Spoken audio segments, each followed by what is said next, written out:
Hello, everyone. Welcome back. I am Christine Dixon of the Ordinary Sacred, and I'm excited about this video. This video is comparing Jill Bolte Taylor's Whole Brain Living and Richard Schwartz' Internal Family Systems.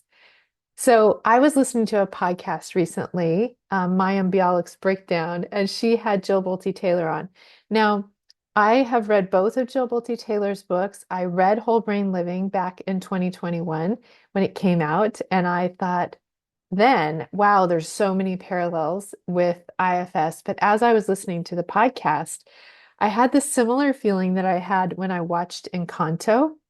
And I thought, oh my gosh, these characters represent different types of parts and the inner family. And I made a video. Let's see if I can put it up here, the Encanto video. But when I had this, urge to make that video because I thought, oh, there's so many parallels, and I have parts that love the integration of things. And so when I heard Jill Bolte Taylor describing again these four characters in the brain, I thought, wow, I would love to integrate that with internal family systems. So that's what I'm going to do. I'm going to share my screen with you. I made a handy dandy little PowerPoint for you. And I'm going to go up here and try to make myself bigger so you can see me. All right. So comparing Jill Bolte Taylor's Whole Brain Living and Internal Family Systems. So there's Jill Bolte Taylor. Let's see, hopefully you can see her. Let me see, I'll make myself smaller for a second so that maybe you can see that she's holding a brain there. So Jill Bolte Taylor is a neuroscientist. She was a neuroscientist even before, spoiler alert, she had a stroke. She went to Indiana State University and Harvard Medical School. You'll see later why I put that detail here. Um, she has a viral TED Talk that is based on her first book, My Stroke of Insight, which is the perfect name because she essentially had a stroke that took out the entire left side of her brain. So she lived fully in the right side of her brain, and she gained so many incredible insights from this about what the right side is responsible for and what it does, and how in many cultures, particularly definitely Western culture, the left side of the brain is so prioritized, and we're taught to make it so dominant and actually sometimes to exile the right side of our brain. And so her book that came out in 2021 was called Whole Brain Living, The Anatomy of Choice and the Map of the Body Mind. Love that term, the body mind. Um, all right. And as many of you know, if you follow my channel, which is devoted to internal family systems, that Richard Schwartz is the founder of Internal Family Systems. He is a marriage and family therapist. He went to Northwestern University, and I don't know if he went to Northwestern University, but I know he has taught at Northwestern University and Harvard Medical School.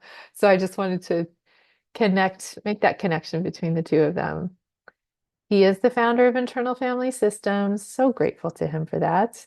He has written, I put 7+ books because I looked it up and they told me 7 books, but I've read an additional one that wasn't on the list, so might be more than 7, including Internal Family Systems Therapy, 2nd edition. Highly recommend it. No Bad Parts, which is a more kind of popular book that he's written, and You Are the One You've Been Waiting For. Those are my 3 favorites by him. Okay, so let's just start comparing a little bit of whole brain living and internal family systems.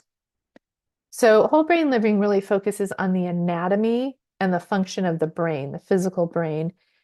But I also wanted to put in here that Jill Bolte Taylor's focus is on the body mind.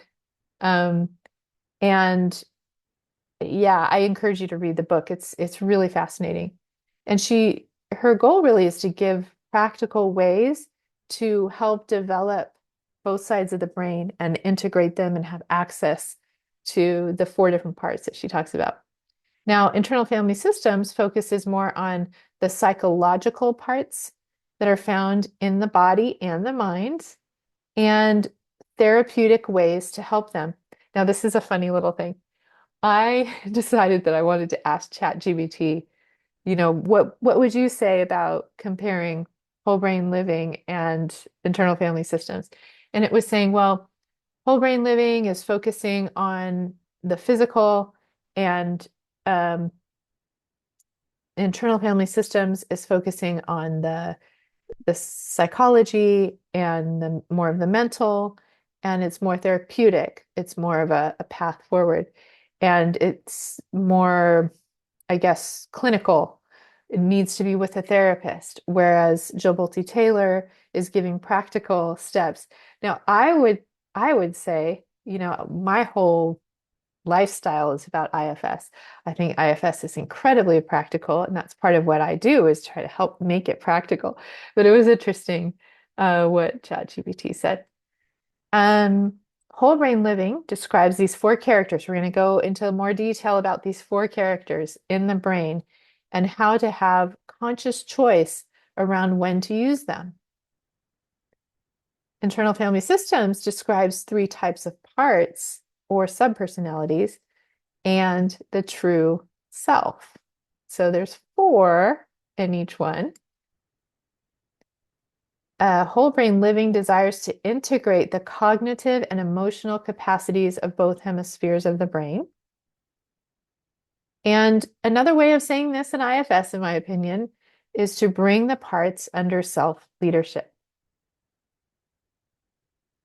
Whole brain living promotes self-awareness and mindfulness. And IFS also promotes self-awareness and maybe a step further in self-compassion and inner dialogue. But I would say that Jill Bolte Taylor also talks about that in her book of essentially, we'll learn about it, but having character 4 oversee some of the other characters and make choices and have compassion and presence with them. Okay, so let's first look at the four characters in whole brain living. So the way I love this image here from Olga Cabell. So Jill Bolte Taylor divides it into the left brain and the right brain. And character 1 and character 4 are in the thinking part of the brain, which is kind of this top portion here. And character 2 and character 3, character 2 is in the left, character 3 is in the right, but they are in this lower, more emotional parts of the brain. And so character 1 is, you can see here in this image, and I'll go here, in charge of to-do list, gets things done, is productive, is goal-driven, organized, maybe judgmental, has hierarchical structures. If you know IFS, what does that remind you of? Oh, I'll tell you explicitly later, but character 2, the emotional left brain, protects you from getting hurt, perceives threats based on the past, is cautious, anxious, egotistical, suspicious, sometimes deceptive. If unhappy, wants everyone to be unhappy. You can see various parts in there. And I'm just going to make myself smaller just in case you can't see this part here. Hold on. Okay. So character 3 is the right brain emotional down here, and it moves toward anything juicy, which is a word that Jill Bolte Taylor likes to use. In the here and now, it's very present. It can be an adrenaline junkie. It's playful, creative, empathic, forgiving, curious, awe-inspired. Okay. And character 4 is the right brain thinking part. Its goal is to love and be loved unconditionally. grateful, connected to all that is, open-hearted, connected, expansive, generous. Okay, now as you look at this, you can see some C words: connected, um, compassionate, creative, curious. And there have been some F's in the past, but it's a P's, playful, present. You can see that over here. Okay. Now the parts in self, if you're familiar with IFS, you know the parts, the two protectors, managers and firefighters, that are protecting the exiles, and the core self that gives loving attention to them all. And I won't go over all of this because if you have been a follower of my channel, you will be very familiar with this. But you can see managers are the protectors of the system. They attempt to keep you in control. I kind of want to go back. Did she say control? She doesn't say control, but in the book, she does say control in this section here. So I'm going to make myself bigger again so you can see me. Okay. So controller, striver, caretaker, judge, passive, pessimist, planner, self-critical. Jill Bolte Taylor says that character one can be an inner critic. And then we have the firefighters that protect after exiles get upset. They are reactive and can be things like addictions, binge eating, even suicidality, self-harm, violence, dissociation, distraction, obsession, compulsion, fantasy, and rage. I'll go into detail about this later, but some of these qualities are a burdened character three, that is kind of that adrenaline junkie. And Jill Bolte Taylor presents it in kind of a very positive light. It makes me think of a very unburdened firefighter part. And then exiles are, they hold our painful emotions. They're often stuck in the past. They have dependency, shame, worthlessness, fear, terror, grief, loss, loneliness, neediness, pain. And you might see some of this. Again, I'm giving it away, but in character two, that character two holds a lot of the past, holds a lot of kind of intense, difficult emotion. You'll also see in character two kind of this fight or flight response, right? This hypervigilance that could potentially be managers or firefighters. And of course, the self that has all these wonderful C qualities of calmness, curiosity, compassion, connectedness, confidence, creativity, courage, and clarity. And when Jill Bolte Taylor talked about, let me go back, see if I can go back. Whoops. Character four here, and even some aspects of character three, I remember getting so excited because I thought, oh, she's telling us where the localized self is in the brain. Now, I definitely think that there is an individual localized self in each of us, which Dick Schwartz calls the capital S self. And there's also the all caps self, right? That is consciousness, if you will. It is the light and love that makes up every atom of the universe. And that, it's almost as if the right side of our brain connects us to that, in my opinion. But because some people might say, oh, it's explaining away this very spiritual essence of self. But to me, it's not. It's explaining where the parts live in the brain and where the self lives in the brain. It's not competing, in my opinion. It's just explaining the physical nature of it, and it lends more, I think, more evidence to it. Okay, so this is my synopsis, is that character one is our managers. Again, and that's in the upper thinking left side of our brain is kind of where they live. And the fact that Jill Bolte Taylor can identify kind of where the parts live in our brain is fascinating to me. And then character two is the lower left side. So it's this part that keeps track of our past. I put exiles and firefighters. I think I meant to put exiles and protectors because the exiles, that hold all the intense emotion and live in the past are there, but there's also just the nervous system responses that our parts have of fight, flight, flee, freeze, fawn, right? In response to the different pains that our exiles have. Those are also existing there in what she calls character two.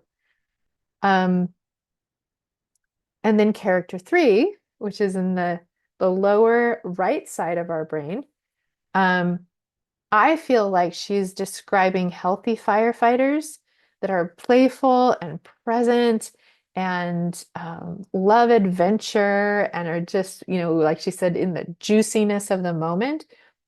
If you have had parts so especially firefighters seem to value excitement, fun, play, but they use it to counter the more serious nature of managers that are coming in and saying, no, we need to have order. We need to have, um, uh, things need to be managed and under control. And so the firefighters come to give us some kind of pleasure, some kind of escape, right? And they can become burdened. So both of these parts can become very burdened. But in their natural, wonderful states, you can have managers that are not burdened, right? Who they just help you. You call on them when you need them to keep track of the time of your appointment or to help you wake up when you want to wake up or, make a to-do list of things you want to do. You call on the managers, but they're not extreme. They're not burdened. Same thing with firefighters. Firefighters who are not burdened are the ones who want you to try something new, go to a new place, learn a new language. And they're not burdened. They're not an adrenaline junkie per se. They're just trying to have you experience the wonderfulness, the fullness of life. And really, in my experience, when parts are unburdened, they have qualities of self. They become self-like. They have presence, playfulness. They have creativity. They want to dance. They want to create art. They want to sing, right? And so that's why I put healthy firefighters, maybe unburdened firefighters or unburdened um, exiles even might be character three. And so they end up having a lot of self-like qualities. And so, and then character four, again, I feel like is the localized self. It's this presence of love and of non-agenda and of awe and wonder and perspective, this wide picture that can hold all the other parts or all the other characters in this loving perspective. And so I think again, this top right part of our brain and the lower right is kind of where these self qualities exist. But because we have trauma that makes us over rely or stimulates the bottom left, and then activates the top right, we get stuck in our left brain and essentially exile our right brain. We exile qualities of the self. We exile qualities. We may also exile some aspects of our lower brain as well. The managers will do that, and then burdened firefighters will come in to try to help us escape in an extreme way in response to the extreme managers. So I'm going character one, character three are warring over character two, and then character four comes in and provides loving awareness and presence to all of them, helps them unburden, release their burdens so that now they can be in harmony and they can work together. And you can have what Jill Bolte Taylor talks about, and what I would call self-leadership, where you have freedom of choice, where you have awareness. She talks a lot about how awareness is key. I 100% agree with that. And I think that's also what IFS is trying to support in people, is helping this number 4 character come more online so that the other parts can be unburdened and have their naturally valuable qualities and be called on when needed, but not be activated all the time. Okay, so these are some of my conclusions. Awareness is key in both. And Jill Bolte Taylor will talk about that. She says it's just so helpful to know what the 4 characters are so that you can just observe them. And this is the first practice that I recommend to people when they come to IFS, is what I call a noticing practice. To just say, ah, I see you. I recognize that there's a part trying to manage this that has a hard time with this. Ooh, I recognize there's a lot of pain coming up. Oh, I see this pain in my body, or I see this urge to escape and numb through food or um, some kind of substance or shopping or scrolling. And there's no judgment. It's just awareness. What I call awareness is non-judgmental observation, the spotlight of non-judgmental observation. I can put it on my outer world. I can put it on my inner world. And I just say, ah, I see that. And Jill Bolte Taylor talks about that too. When you notice certain things, you can say, ah, that's character 1. Ah, that's character 3. Ooh, I'm in this beautiful sunset in awe and wonder. Ah, I'm in character 4 right now, right? And so there's no judgment or shame in any of it. All the parts are welcome. All the characters are welcome. It's just the noticing of it allows you to then step back and have um, uh, uh, the freedom of choice around it. That's the natural result. Okay. So, yeah, so for me, I think awareness is the foundation, just noticing without judgment. And then we begin to have access to the right brain, which has compassion and connection. And awareness and a little bit of curiosity might be the road into allowing the right brain to be a little more active. And then we begin to have more compassion, more connection, and we can connect with the other parts of the brain in a loving way. And that's where healing comes. And again, this freedom of choice, because the parts aren't burdened anymore. They don't have to take over in extreme ways.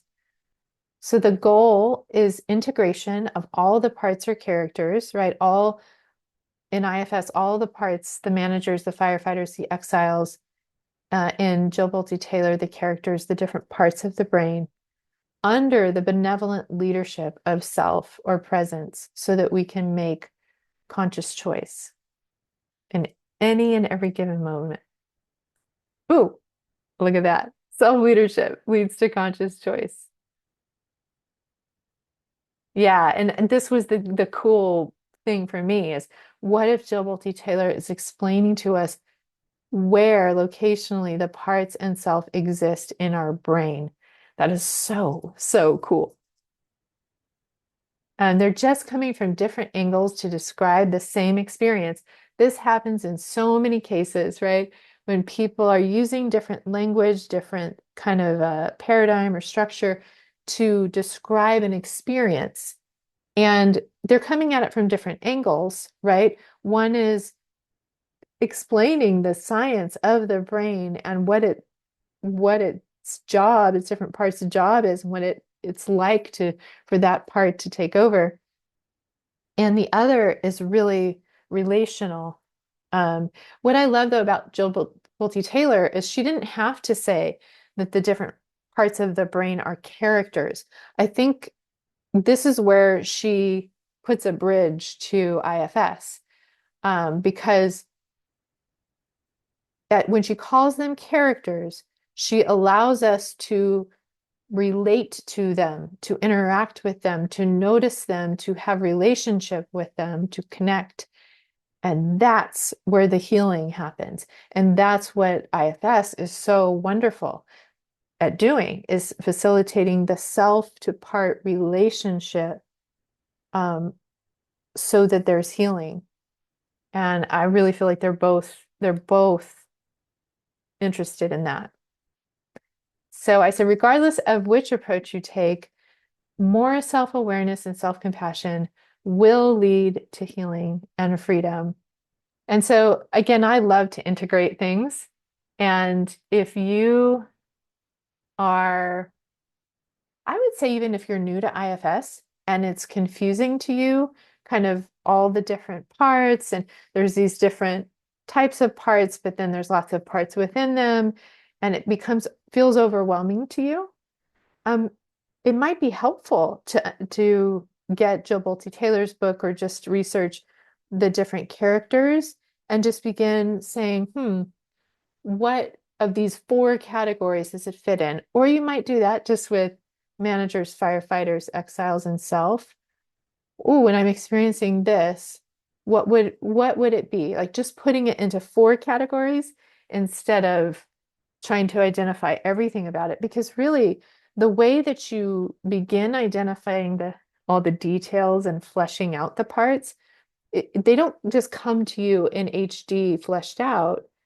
You actually bring, so now I'm doing the quadrants of Jill Bolte Taylor's quadrants, but you bring the energy of self, character 4, and maybe some of character 3 to a managing part.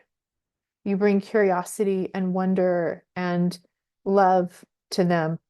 And from that connection, they begin opening up to you, and they begin telling you their story and telling you details about who they are and how they've worked for you and what they protect.